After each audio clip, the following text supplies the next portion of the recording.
গত পর্বে আমি তোমাদের সাথে শেয়ার করেছিলাম কিভাবে নতুন রাস্তা দিয়ে আমি চন্দনবাড়ি থেকে শেষনাগ অবধি পৌঁছালাম। তার সাথে সাথে প্রাকৃতিক সৌন্দর্য এবং রাস্তার সম্পূর্ণ বিবরণ তোমাদের সাথে অলরেডি শেয়ার করেছি। যারা দেখোনি লিঙ্ক ডেসক্রিপশন বক্সে দিয়ে দিলাম, ঝটপট দেখে নাও। কিন্তু যেমনটি তোমরা জানো, আমার শরীর খুব একটা ভালো ছিল না। সকালে ফ্রেশ হওয়ার পরে আবার শুরু হলো লুজ মোশন। জানি না বাবা মহাদেব আমার কপালে কী লিখে রেখেছেন, কিন্তু এত দূর এসে আমি পিছু পা হব না। তো মনে মনে বাবাকে স্মরণ করলাম আর এগিয়ে চললাম জয় বাবা বরফানির উদ্দেশ্যে।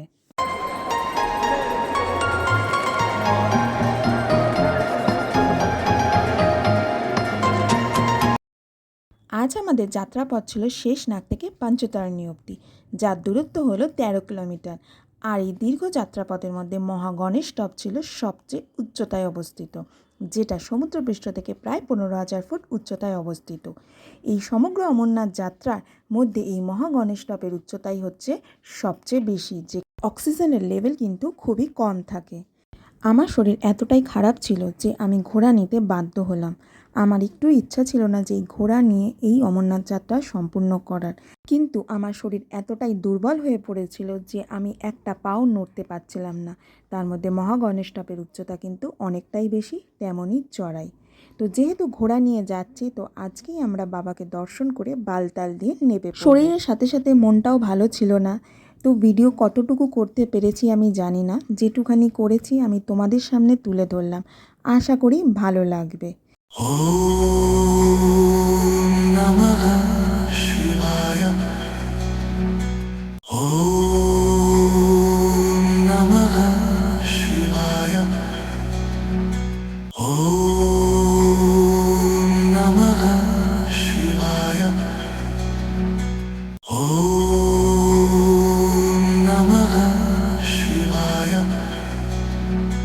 ওম নমঃ শিবায়। ওম নমঃ শিবায়। ওম নমঃ শিবায়। ওম নমঃ শিবায়। ওম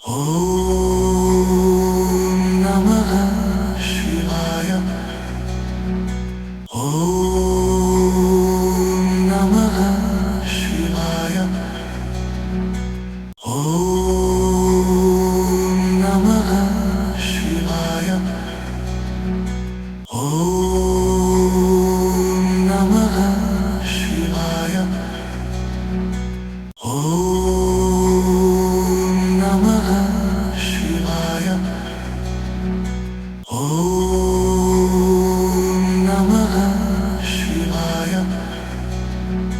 ওম নমঃ শিবায়। ওম নমঃ শিবায়। ওম নমঃ শিবায়। এগোচ্ছি এখন আমরা মহাগণেশ টপের দিকে, এবং এখানে একটা জিনিস ভালো যে ঘোড়া এবং মানুষের দুটো যাত্রাপথই আলাদা, এতে কিন্তু অনেকটাই সুবিধা হয়। আর আমাদের যাত্রার দেরিতে শুরু হওয়ার দরুন আমরা ঠিক করেছিলাম যে আমরা একবারে পঞ্চতরণীর আগে কোনো জায়গায় দাঁড়াবো না। আর আমার শরীরটা এতটাই খারাপ করছিল যে ইচ্ছাও করছিল না ভিডিও করতে, মনটাও ভালো লাগছিল না। কী ভেবে এসেছিলাম আর কিভাবে যাচ্ছি। যাই হোক, এটাই হয়তো বাবার ইচ্ছা, তার দর্শন পাওয়াটাও অনেক ভাগ্যের ব্যাপার। গণেশ টপে আমরা প্রচুর এই ধরনের বরফের গ্লেশিয়ার দেখেছি। যে জায়গায় ভিডিও করার সামর্থ্য ছিল না, আমি কিছু ছবি তুলে তোমাদের সামনে তুলে ধরেছি। আশা করব এই ব্লগটাও তোমাদের ভালো লেগেছে। চেষ্টা করব যতটা সম্ভব প্রয়োজনীয় তথ্য তোমাদের সাথে শেয়ার করার। আর চারিদিকে প্রাকৃতিক সৌন্দর্য তো বলার কথা না। চন্দনবাড়ির রুট কিন্তু এরকম প্রাকৃতিক সৌন্দর্যের জন্যই বেছে নেওয়া। আর যাত্রাপথে কিন্তু প্রাকৃতিক সৌন্দর্যের তো তুলনাই হয় না। তো পঞ্চতারণীর আগে কিন্তু পৌষপাত্রী বলে একটা বিশাল বড় ভান্ডারা রয়েছে, যেখানে এত রকমের খাবার পাওয়া যায় যে কি বলবো, মনে হবে যেন তোমরা কোনো রাজকীয় দরবারে খেতে এসেছো। তো যাই হোক, আমি এখানকার কোনো ভান্ডারারই আর কোনো খাবার খাইনি, কারণ সেদিন থেকেই সকাল থেকেই আমার একটাই খাবার ছিল ওষুধ, বিস্কুট আর ওআরএস। ব্যাস, এটাই আমার শরীরে এনার্জি জোগাচ্ছিল। আরেকটা কথা তোমাদের সাথে শেয়ার হয়নি, সেটা হচ্ছে শেষনাগের যেখানে আমরা বেস ক্যাম্পে ছিলাম, সেখানে কিন্তু একটা ছোট্ট মতো মার্কেটও ছিল, যেখানে তোমরা শীতের পোশাক থেকে, জুতো থেকে, লাঠি থেকে, গ্লাভস, মোজা, যাবতীয় যা দরকারি জিনিসপত্র পেতে পারো। পঞ্চধরণীতেও কিন্তু তোমরা এই ধরনের দোকান পেয়ে যাবে। তো ফাইনালি আমরা এখন আছি গণেশ টপে, যেটা সমুদ্রপৃষ্ঠ থেকে প্রায় 15,000 ফুট উচ্চতায় অবস্থিত। এবং এখানে অমর কথা শুনতে যাওয়ার সময় বাবা মহাদেব গণেশকে রেখে দিয়ে যান। এই গণেশ টপে কিন্তু এখনও বরফ রয়েছে, অনেক বরফের গ্লেশিয়ারও আশেপাশে রয়েছে। একটা সুবিধা এই যে ঘোরার রাস্তা আর হাঁটার রাস্তা দুটো একটু আলাদা, এতে একটু সুবিধা হয়েছে। কিন্তু প্রচণ্ড কাদা আর বরফে যারা হেঁটে যাচ্ছে অনেক কিন্তু স্লিপারি জায়গাটা, তো ভালো জুতো কিন্তু এর জন্য অবশ্যই দরকার। গণেশ টপে কিন্তু অক্সিজেনের সমস্যা দেখা যায়, কিন্তু হয়তো আমরা ঘোড়ায় করে যাওয়ার দরুন আমাদের কোনো সমস্যা হয়নি।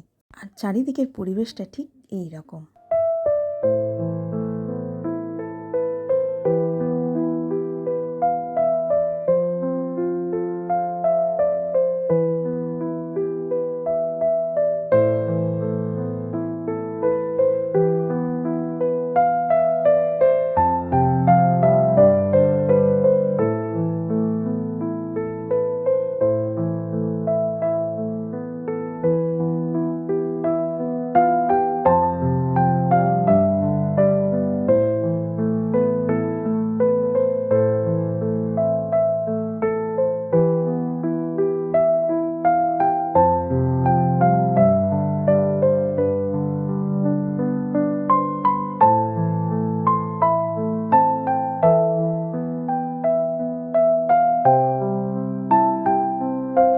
দেখতে দেখতে আমরা চলে এলাম পঞ্চতরণীতে।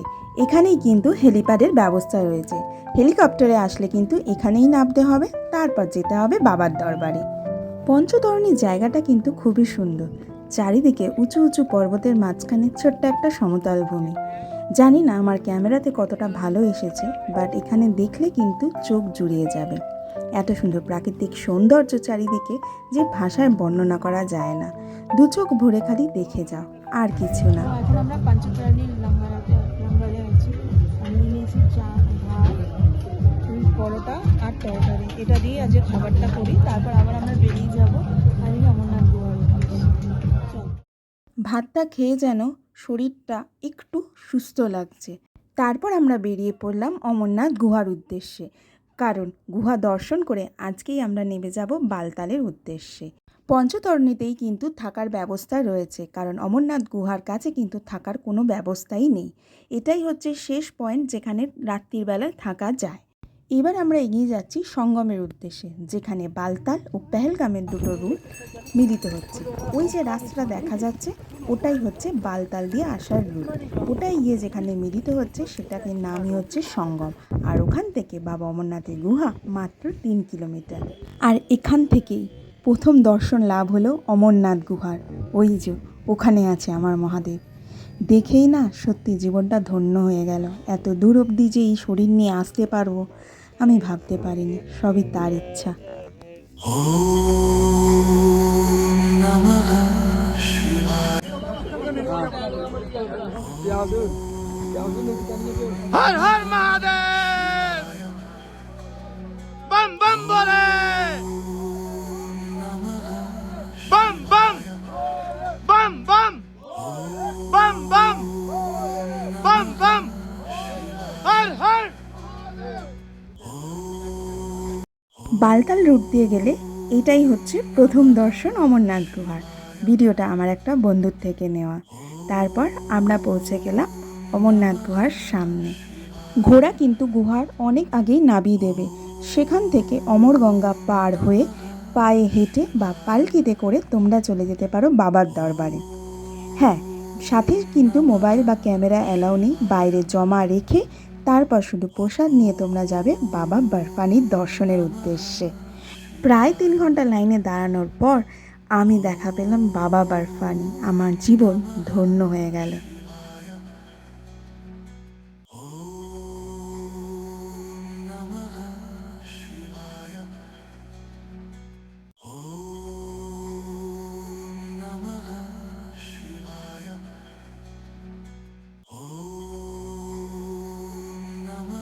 তো আমাদের হয়ে গেছে দর্শন স্টেশন। এবার আমরা বেরিয়ে বালতালের উদ্দেশ্যে। এখন 4টে বাজে, দেখার কথা কটা নাগাদ পৌঁছাবো। আর এই দেখো পিছনে এরকম ভিড় রয়েছে। আর এই হচ্ছে জাস্ট ভিড়টা দেখো।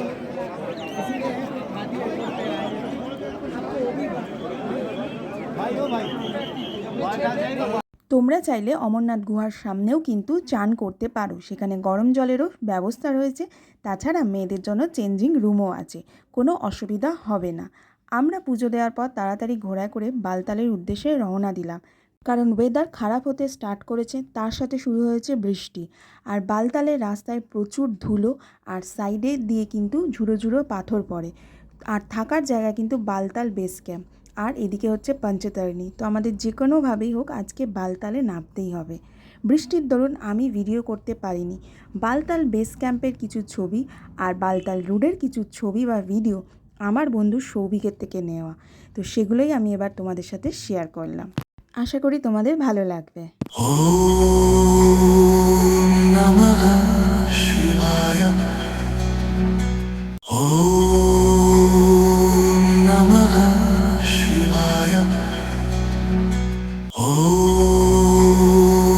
Namah Shivaya.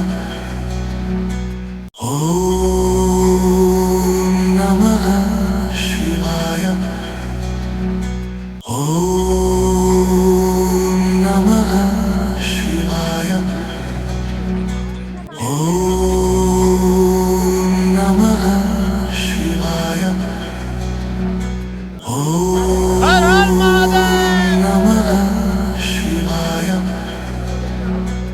Om Namah Shivaya. Om Namah Shivaya. Om Namah Shivaya. Om Namah Shivaya. Om Namah Shivaya. Om Namah Shivaya. Om Namah Shivaya. Om Namah Shivaya. Om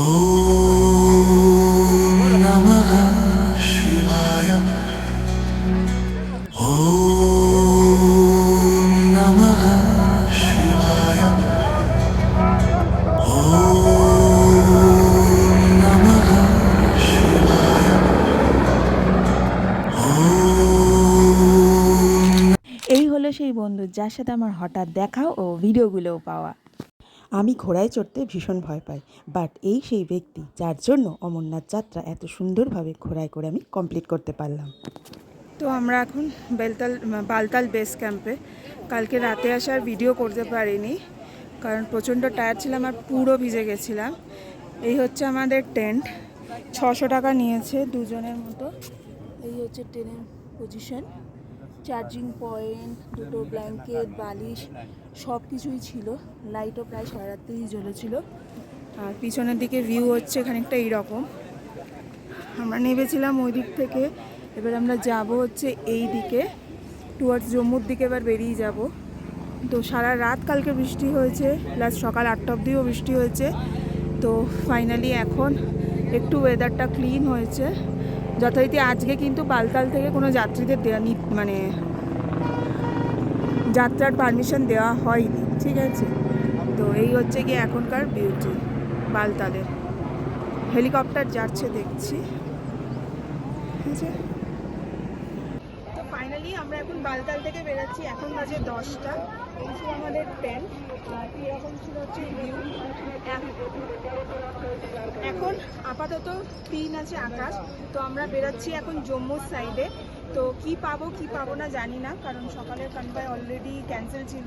এখন যা শেয়ার ক্যাব বা বাস পাবো সেটা করেই আমরা চলে যাব জম্মুর উদ্দেশ্যে। তো চলো জম্মুতে যাই, বা রাস্তায় কী কী সিন সিনারিও দেখছি সেটাও তোমাদের সাথে শেয়ার হবে। তো টেন্ট ছেড়ে দিয়ে আমরা এই মেন রাস্তায় উঠলাম, আর ঠিক আমাদের টেন্টের সামনে একটা বিশাল বড় ভান্ডারা ছিল। ওখান থেকে সকালের কি ব্রেকফাস্ট করলাম, চা আর বিস্কুট খেলাম। খেয়ে আমরা এগিয়ে চললাম বাস স্ট্যান্ডের দিকে। তো এখন আমি আছি হচ্ছে গিয়ে মানে বালতাল থেকে শেয়ার গাড়ি নিয়েছি, সামনের সিটে আমি আছি, আমার হাজব্যান্ড আছে। তো আমাদের পড়েছে 1,500 টাকা পার হেড, এটা আমাদের পুরো জম্মু অবধি নিয়ে যাবে। তো জম্মুতে আজকে রাত্রিটা মানে আমরা এখন আমাদের ট্রেন হচ্ছে 10 তারিখে, তো ততক্ষণ আমরা জম্মুতেই থাকবো।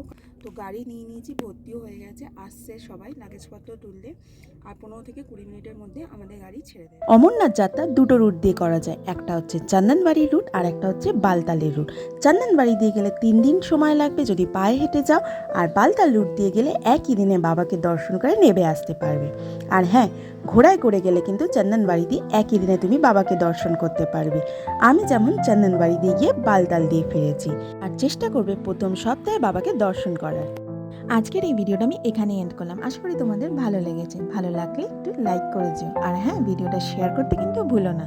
আর যারা চ্যানেলে নতুন তারা প্লিজ সাবস্ক্রাইব মাই চ্যানেল। খুব তাড়াতাড়ি দেখা হচ্ছে পরবর্তী পর্ব নিয়ে, যেখানে থাকবে বালতাল থেকে জম্মু যাওয়ার আমার অভিজ্ঞতা।